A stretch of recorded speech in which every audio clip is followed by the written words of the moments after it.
It's the Saturday Show, 97.5, the KSL Sports Zone with Christian Esparza, Alex Napoles, and Gwen Stefani. Thanks for making us part of your Saturday. Love that song, Parker. Thank you for that. Alex, let's talk some Utah Jazz. Got their preseason started last night. They beat the New Zealand Breakers 116-87, and that officially opens up the Jazz 24-25 preseason. Big season for the Jazz, not expectation-wise, but because it's very important as far as kind of assessing what they have in their young players. And so for that, I'd say that this is probably one of the more important seasons they've had in recent history, because now is when you really need to decide and assess what you have in Keontae George, Walker Kessler, Bryce Sensabaugh, Taylor Hendricks, and then maybe even the rookies, Cody Williams, Isaiah Collier, and Kyle Filipowski. A lot of young talent. Obviously, not all of these guys are in your long-term plans. So the Jazz really need to figure that out and see who's worth keeping, who's worth flipping, and stuff like that. But off to a good start. Obviously, 116-87 win again over the New Zealand Breakers last night. Any thoughts? Good win. I mean, it's the first game of the preseason. It's a little bit of an exhibition, and you just have the opportunity to see kind of where people are and where guys are heading into the preseason. Right, you have your first game on Monday against the Houston Rockets, and just your opportunity to see kind of where guys like Lauri Markkanen are, guys like John Collins, Keontae, the guys who have kind of lofty expectations heading into this season, and kind of have, you know, not only from us as media, not only from us as fans, but as well as from the coaches, right? They want to see where Keontae really is, where Kessler really is. And kind of just talking about that game from yesterday against the New Zealand Breakers, how about Johnny Juzang putting up 19? Yeah, Johnny Juzang, really interesting story there. I mean, he was with the Jazz G League for a long time, the Stars, and then the Jazz reward him with I think it was like a 4-year deal this offseason, but only the first year is guaranteed. So you talk a lot about I guess 7 players under 23 or under, throw in Johnny Juzang, and that makes 8 players 24 or under. So Juzang is he's not super young like the other guys that they've drafted over the last couple of seasons, but he's young enough to definitely fit this timeline if that's what they decide he can do, right? I thought Johnny ended the season really well for Utah. There was a couple of games where he provided a really good spark off the bench, and there was moments where I was really impressed with Johnny Juzang. Now starting off on the right foot, 19 points against the New Zealand Breakers again. Interesting to kind of to see where Johnny Juzang lands in all this. Yeah, well, whether or not he's part of the, their plans for the future is to be decided. I think there's also a scenario where he's kind of a Simone Fontecchio, to where you say, hey, there's a little something here, but he doesn't, really fit us. Let's showcase him. Let's get him some really good minutes and then flip him. Yeah. And so I think that's probably what I'm leaning towards with Juzang. But, of course, if he does really turn into a great shooter and they want to keep him around, I mean, that's awesome, right? It's good to have good players, and it's good to have good young players. And I think, again, just kind of talking about last night, Cody Williams showed some really good stuff. There was that poster.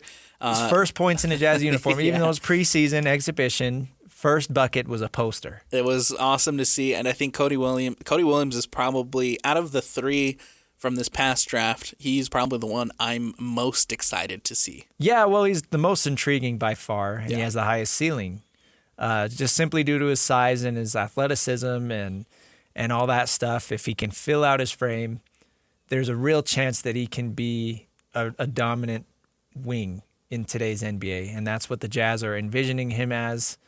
Ben Anderson, our Jazz insider for KSL Sports, and then he's the co-host of Jake and Ben. He's been talking a lot about Cody Williams and his potential. Ben would like to see Cody Williams as basically a starting shooting guard in today's NBA, which would really help out if you've got somebody like Keontae George or Isaiah Collier or Colin Sexton running the point because of their size. They're short, right? Yeah. You don't want to have two short guards. So if you can pair whoever that starting point guard is with Cody Williams, who has some legit length and size, that's awesome because that's something the Jazz were never able to do with Donovan Mitchell. And that's part of the reason those teams never worked out is they were simply just too small in the backcourt. So having Cody Williams, I mean, everybody's very, very excited for him. So I hope that works. If there was one pick from the 2024 NBA draft for the Jazz that I could say, okay, this is the one that I hope works out, it's Cody Williams. Absolutely. He has all the tools to be really, really good in the NBA. He has the frame to be really good in the NBA. Now it's just a question of how does this truly translate once we get into these preseason games and obviously once we get into the thick of the season. Yeah, because it's a long season, and Cody Williams he only played 1 year at Colorado, and he missed about half of that year with injuries. Yeah. So on one hand, it's incredibly impressive that you were drafted in the top 10 off of half a season's worth of playing. But then on the other hand, it makes you worry. It's like, okay, how healthy can he stay? There's a lot of unknown if you only have half a season, but the potential is there. The Jazz see it. They're sky high on him. He has everything there. He has all the tools there. If he can just put it all together, he's going to be something to see. And that reminds me a lot of their first pick from the previous draft, Taylor Hendricks, who's a bit of a different player. He's more of a forward. He added 20 pounds of muscle in the offseason, according to him at Media Day. So I do want to, speaking of that, let's hear from Taylor Hendricks at Media Day. This is him talking about gaining all that weight. That was like an emphasis for me heading into year two. I really wanted to work on my body. I know the role I'm going to be playing, and, I feel like my body is going to be a big part of that, my physicality. So, I really just took that challenge and, really worked on it. Obviously, they're two completely different players, but it reminds me a lot of, I'll just say Giannis. Okay, he came into the league really skinny, really thin, but he was able to just put on a lot of muscle. And I'm not trying to say that Taylor Hendricks is going to be Giannis, but I'm just looking at the physical transformation that we saw from Giannis over his first couple of years in the league. And that's what the Jazz want to see from Taylor Hendricks. And he wasn't thin by any means last year, but they really want him to bulk up, add physical strength to be able to play kind of a bully forward, right? But also defensively be able to guard all five positions. He's also one of those guys that I thought had a really solid end to the season last year. Got a lot more playing time and a lot more extended time on the floor once that the moves were made at the trade deadline, kind of got elevated to a bigger role with the Utah Jazz. And I thought he looked really good at moments. Definitely lacked a little bit in the physical aspects, but now with him putting on more weight, it'll be good to see kind of again how that translates into NBA play, and if he's able to be a little bit more physical, especially in positions where to get more rebounds, to get more second chance opportunities, and so. Really excited to see Hendricks and his development. Again, I thought he showed some really good signs towards the end of the season. Yeah, Hendricks and his athleticism is really what sets him apart. I think if you're talking pure athletes on the team, it's Taylor Hendricks and Lauri Markkanen that are head and shoulders above everybody else. I mean, what they are able to do from just a physical standpoint alone. Hendricks about 6'9", really good jumping ability, and then he has a pretty good jump shot as well. So adding 20 pounds of muscle that's going to help him, like you say, fight for rebounds down low, and then fight through contact and finish at the rim and just help him become more of a complete player. I think, again, potential is there. And that's kind of the theme of the whole team, right? Potential and just seeing what you have. But Hendricks last night, he finished 5 points, 3 rebounds, 1 assist, 2 steals, and a block. And he started. I thought that was really big, too. He started with Colin Sexton, Keontae George, Lauri Markkanen, and Walker Kessler. That was the starting lineup last night. So really, really interesting to see how big of a step these sophomores take, because they all showed flashes, especially Keontae George. I think he was by far he got the most time out of any of those rookies last year, right? Yes. And Will Hardy had an interesting quote on what he wants to see from Keontae George, and Walker Kessler is thrown in here as well. But basically at Media Day, Will Hardy said he wants to see Keontae George raise his floor and just be more consistent.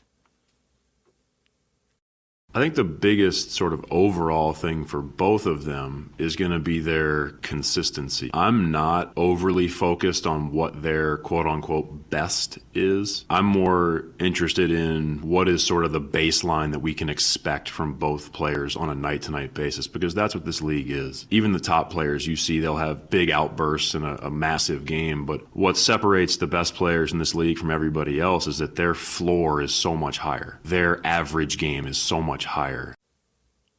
I really like that. I really do, because you got to take Keontae's rookie year with a grain of salt, especially after the trade deadline, like you said, and then Lauri Markkanen was held out for much of the year with injuries. So for a big chunk of the season, Keontae George was kind of just thrown out to the wolves and saying, okay, go out there and show us what you got, Rook. Yeah. And it was tough, and it definitely showed. There were some really fun, incredible performances, but then there were some nights where it's like, okay, this kid needs help. Okay, he's out there doing everything, and it wasn't good. I kind of worry how that impacted his development, if I'm being honest with you, but I know that Coach Hardy has confidence in him, and I do like that quote that he just wants to see more consistency. Not worried about, okay, can you go out there and drop 40? It's okay. Make sure you're giving us at least 15, 20. Yeah. All right. Yeah, absolutely. And there was games last year where I thought Keontae George looked really good. Yeah. And then he would bounce back and not have the best of performances. There were nights where he really struggled to shoot. Absolutely. And that's just where it comes from, right? The key word is consistency, where we need to see a more consistent Keontae, because when he's on, he's on. He's shown that he has the potential to be a really good facilitator for the Utah Jazz, and he's shown that he has the potential to be a really good shooter for the Utah Jazz. However, I think for the most part, and you can expect that from a rookie, but for the most part, the consistency lacked for Keontae George. And so I'm right there with Will Hardy, is we need to see more consistency from Keontae George. Yeah, and just really a matter of taking out those ugly games. I mean, every player is going to have off nights, right? Right.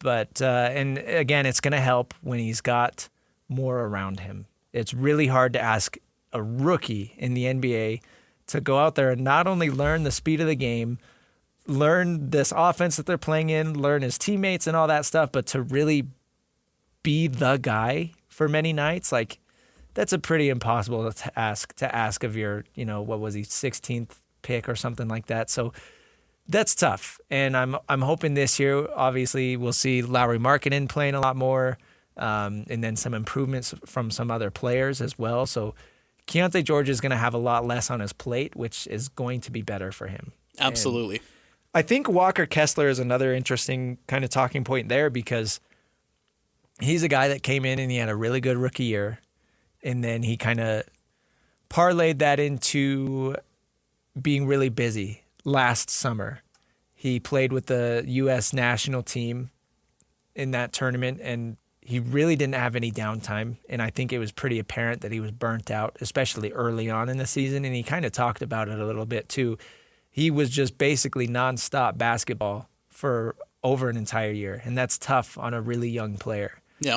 And now, with this offseason, he's had the chance to rest. He's had the chance to focus on himself. Ben had some tweets out yesterday that Walker looks bigger. He's added some size, which is really good. And if he can really put his focus into this season and taking a big step forward, that's going to be awesome. Because rookie Walker Kessler was phenomenal, right? Yes. He was good. And then last year he wasn't, I don't want to say, he wasn't bad, but the step backward that he took was kind of shocking to everybody. Yeah.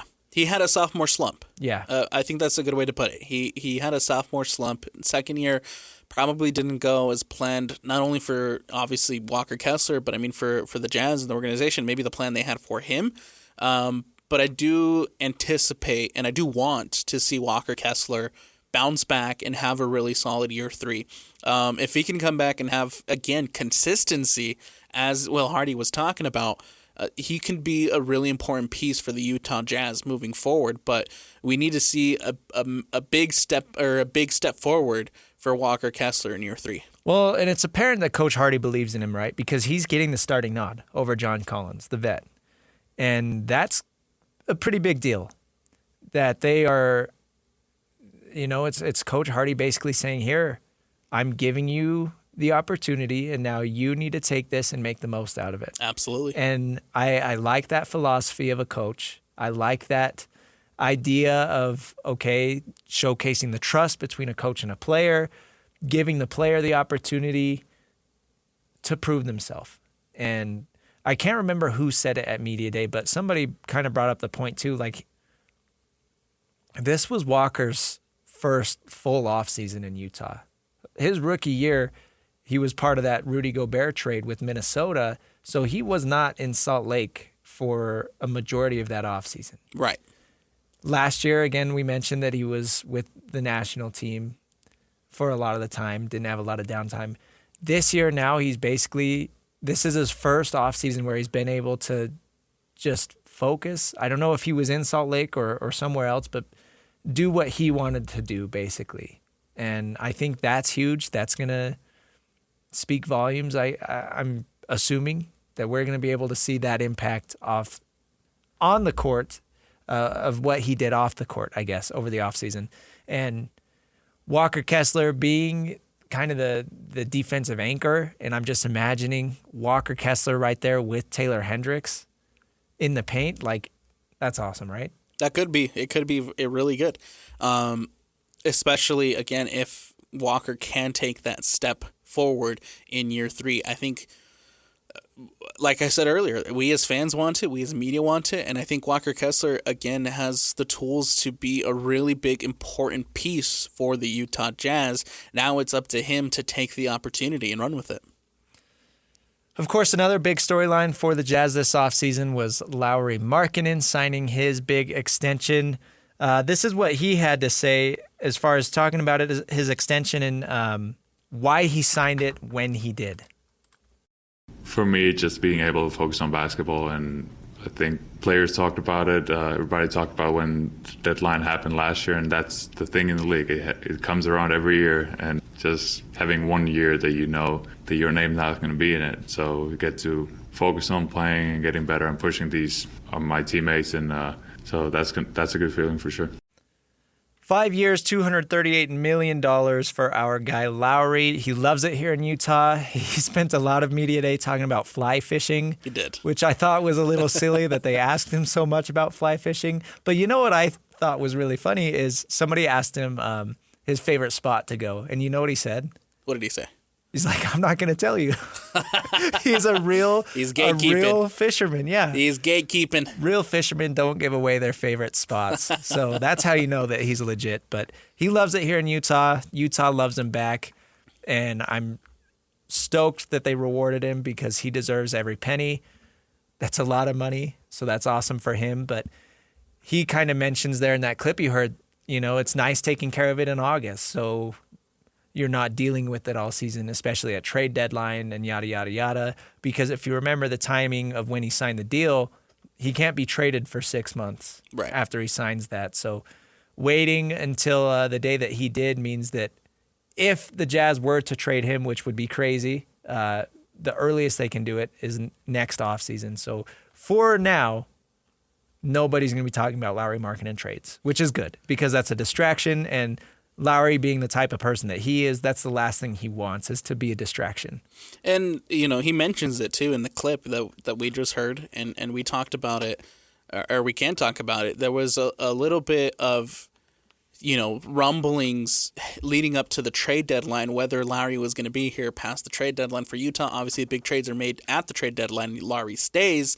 then doesn't really play for too much. But then you head into the offseason, there's contract questions, there's rumblings again of Golden State and trades and yada and whatever. But at the end of the day, the Utah Jazz waited. He waited. They got the deal done. And now the inability to be traded this upcoming season, I think, helps not only him focus on basketball, but just helps the team focus on basketball. Yeah. And know that they can rally behind and with Lauri Markkanen. Because this is your leader, right? Absolutely. And the last thing you want to deal with if you're a young player on this Jazz team is just constantly the headache of, okay, is Lauri going to get traded? And that's all anybody cares about. So putting that away and not having to deal with that is big. While we're still talking about Lauri, I thought this was a cool connection. Going back to their game last night against the New Zealand Breakers, apparently Lauri Markkanen and Breakers head coach Petteri Koponen, I hope I'm saying that right. I doubt I am, but they're friends. Koponen he played for the Finnish national team with Lauri Markkanen. He actually assisted Lauri on his first basket for the Finnish national team. He never made it in the NBA. He was drafted by the Philadelphia 76ers, the first pick of the second round in the 2007 draft, but he never came over to the States. He stuck over there in the Italian, European, and Spanish leagues. So it sounded like they were going to hook up and go out to dinner last night. I wonder where they went.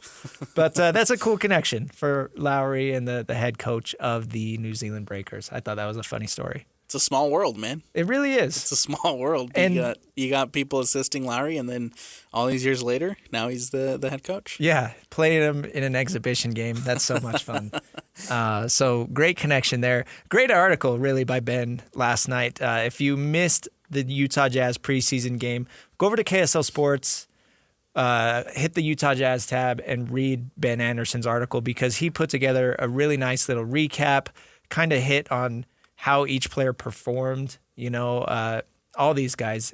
Bryce Sensabaugh is a player we didn't really talk about, but he had a pretty good performance. And then, again, Johnny Juzang, Taylor Hendricks, Keontae George playing some roles as well. So go check out Ben Anderson's stuff if you haven't already. On the other side of this break, let's get into 5 minutes of. We still got to talk hockey starting next week. We got to talk RSL. They play tonight in a big game, so that's coming up on the other side. This is the Saturday Show, 97.5, the KSL Sports Zone. It's the Saturday Show, 97.5, the KSL Sports Zone. I'm Christian Esparza.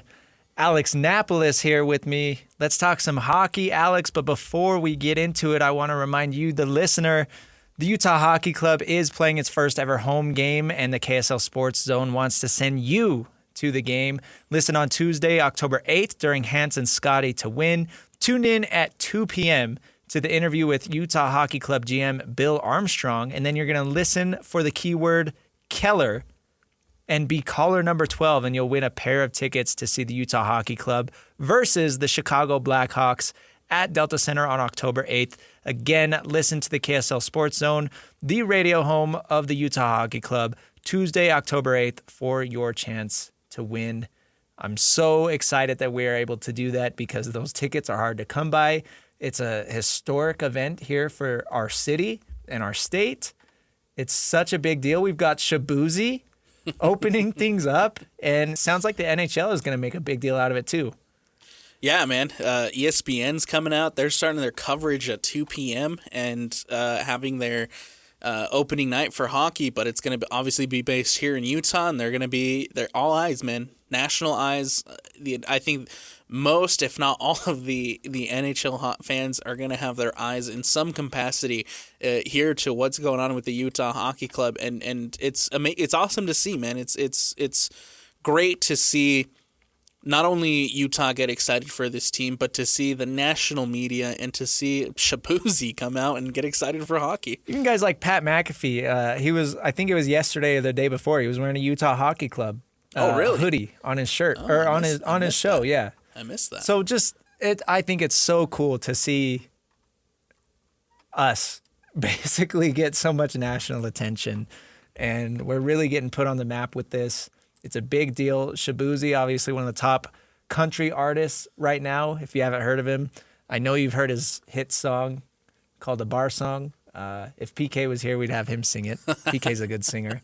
But yeah, that's awesome. And he's going to be doing basically like a free concert, I believe, in the plaza outside the Delta Center before the game starts. So super exciting. And Chicago Blackhawks, one of the original teams in the NHL. History versus history, I guess. And, to continue talking about the Utah Hockey Club, I thought they've, starting off 4-2 in the preseason.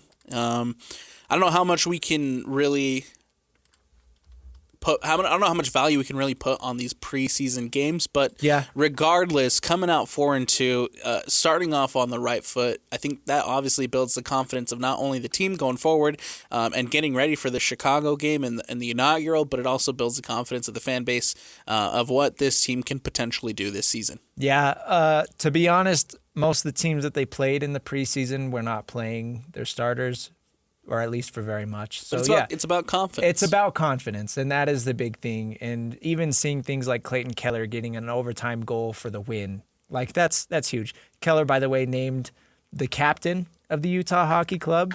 So franchise's first ever captain. That's huge. That's going to be a trivia question one day if you're ever, doing trivia at a bar night or whatever. So make sure you know that. And then we've got a shiny new statue outside the Delta Center right next to the big Jazz note. We've got the big Utah Hockey Club puck. So just everybody is anticipating Tuesday night. And I love the attitude, I guess, of Keller heading into this season. He joined JJ and Alex yesterday, catching up after he was named the captain, and he said, look, our rebuild's over. We're ready to take the next step, and playoffs is the goal. And so, again, just building that confidence as you head into this NHL season. Very excited to see what this team can do on the ice this season. Yeah, and I've been reading a lot of Cole Bagley stuff. Again, shameless KSLSports.com plug. Cole Bagley is our Utah Hockey Club insider, and he's been talking a lot about not only Clayton Keller, but Dylan Guenther is another name that Cole is really high on. Cole has been a hockey fan his whole life, so if you're learning the game of hockey like we all are, I would really suggest you go read Cole's stuff, because he's doing a great job of introducing this market to the NHL and to these players on the team. And Dylan Guenther, again, is a name that Cole has mentioned many times. Like, he's going to be a mainstay here in Utah. And the team just rewarded him with an 8-year contract extension during the preseason. So they clearly like him. They want him here. And then you've got other names like Logan Cooley and Sean Dursey, Mikhail Sergachev. They're all going to be making some plays Tuesday night. And I can't leave out Spicy Tuna. If he hits the ice, he will probably be throwing punches again like we saw in the preseason. That environment is going to be electric. Oh, I can't wait to see Utah show up for this team on Tuesday. And no doubt. You know that stadium's going to be sold out to the brim. You know they're going to be loud. Oh, it's going to be so excited. Loud. Oh, I am looking forward to the crowd and the energy and that Delta Center on Tuesday when the Utah Hockey Club drops that puck for the first time for their inaugural game. One last preseason game tonight for the Utah Hockey Club. That's at 5 p.m. They're hosting the Colorado Avalanche. It's actually at the Maverick Center instead of the Delta Center tonight. But then Tuesday, 8 p.m., hosting the Chicago Blackhawks for the official regular season opener. Alex, let's talk RSL now. They are in a lull. And they're in a rut. It's something that we've talked about a lot over the past couple of weeks, but 3 draws in a row for RSL. They were at one point second place in the West. Now they have dropped. They were at first, you're right, before the All-Star break. And then last week they were second place. And then now they've dropped to 4th after a 0-0 draw on Wednesday. It's been not the best of runs to the finish line for Real Salt Lake.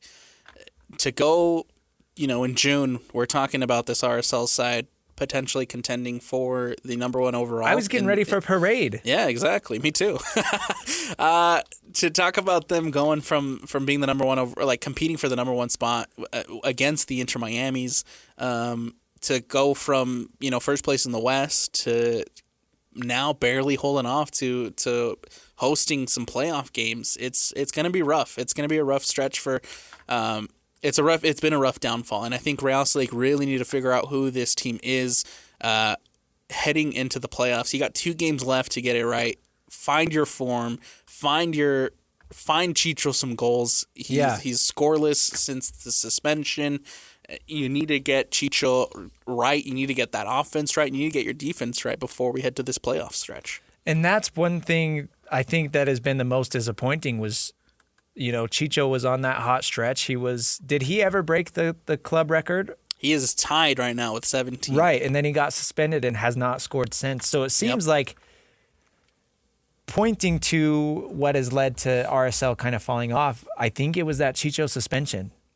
Right over the All-Star break, and it seems like the team has not been the same since. And then to make matters worse, they lost Andres Gomez. They sold him, which obviously you got to do what you got to do financially. But kind of going back to our Sam Darnold conversation earlier with the Vikings, it's like if something is working and you clearly have something there, I generally don't like the idea of breaking it up mid-season. And Andres Gomez was a player that, aside from Chicho, was putting up a lot of points for RSL, and then they got some money for him, which is great, but it's clear that they have not been the same since then.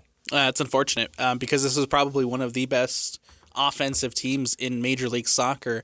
Now Real Salt Lake really struggling to find some goals in games, and like I said, it's been a while since we've had an Arango goal. I think the replacement for Gomez in Dominic Marczuk has looked really well. But again, he's 20. He still has a long way to go. He's very raw at this point. And it's going to be they need to win tonight. It's simple as that. They need to get 3 points on the road. They need to secure a home playoff spot. The top 4 in the Western Conference of Major League Soccer have home field advantage in the first round of playoffs, and they need to secure a home field advantage heading into the playoffs, because if not, the regular season kind of falls on a failure for Real Salt Lake after being in first place for so long. They are at the San Jose Earthquakes tonight. They lost to San Jose August 24th. That was kind of one of those games where it was really shocking that they lost because San Jose is not that good. Worst team in Major League Soccer at the moment. So 3 draws in a row. 3-3 against Portland, 2-2 against Austin, and then Wednesday night at home against Minnesota, a 0-0 draw, which is really, it's just like, even that Portland game, like that's a rivalry game that you should expect to win at home. So these draws, they're not the worst thing in the world, but for a team like RSL that had been on a roll and the expectations were so high, the draws really feel kind of crappy. Yeah, they're not the worst thing in the world, especially because you are getting points. Yeah. Obviously points are a great thing, but you lose points at home after being up 2-0 against Portland. You lose points at Austin after being up 2-0, and then a 0-0 draw was very underwhelming for Real Salt Lake at home against Minnesota. And so you have to bounce back. You got to get some 3 points away from home now against San Jose, who again is struggling, and secure one of those top 4 spots, because right now everything is just so close in the West that if Real Salt Lake failed to gain some points, we very well could be talking about Real Salt Lake losing home field advantage in playoffs. Right, and they have clinched the playoff spot already, so that's not a worry, but simply losing the home field advantage would be huge. I mean, every team wants that, and for a team that, again, last week they were second place in the Western standings, and now they've dropped to 4th, gotta stop sliding. Exactly. Chicho, 17 goals. He's tied for 4th in the MLS. Again, that is also tied with the RSL franchise record. So if nothing else, I do want to see Chicho break that record because he had such a hot start of the season. So that would be nice to see Chicho get on the board again. 2 games left for RSL, again at San Jose tonight, and then they wrap up at home against Vancouver on October 19th. So let's see what RSL can do over these last 2 games, but it all starts tonight. 8:30 p.m. first kick, 7:30 pregame here on The Zone. Alex, let's wrap this show up on the other side of the break. This is the Saturday Show, 97.5, the KSL Sports Zone.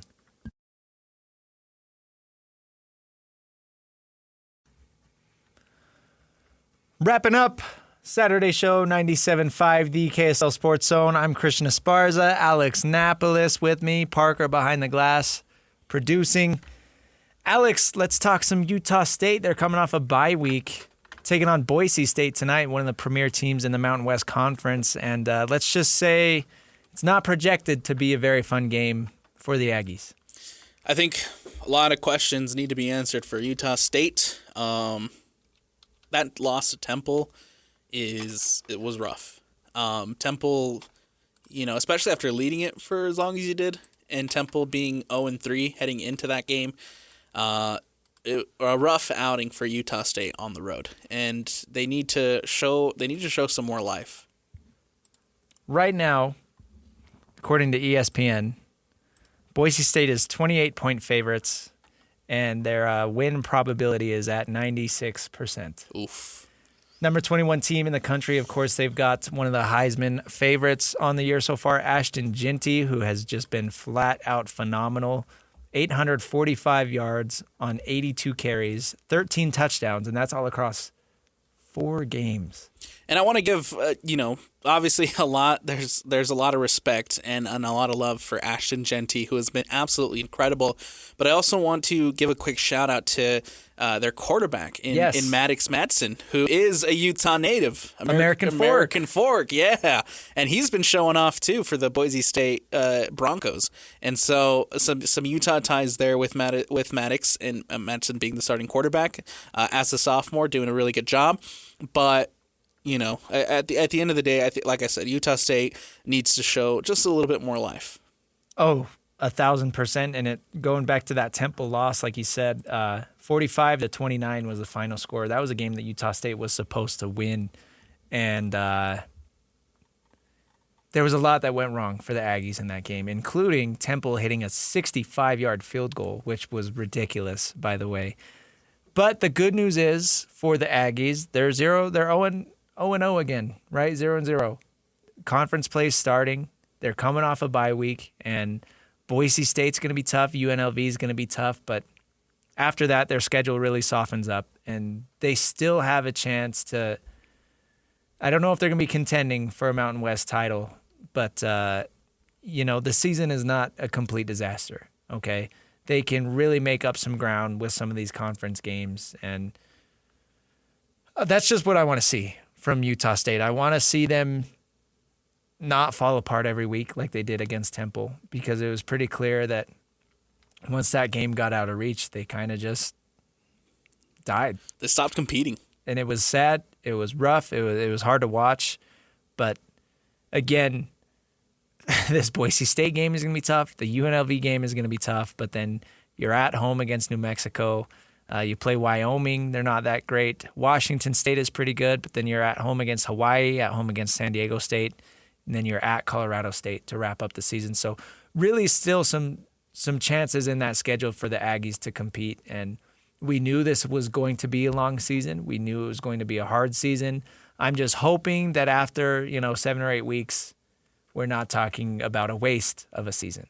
Absolutely. And that goes back to just what you were saying, Christian. This team has to stay competitive.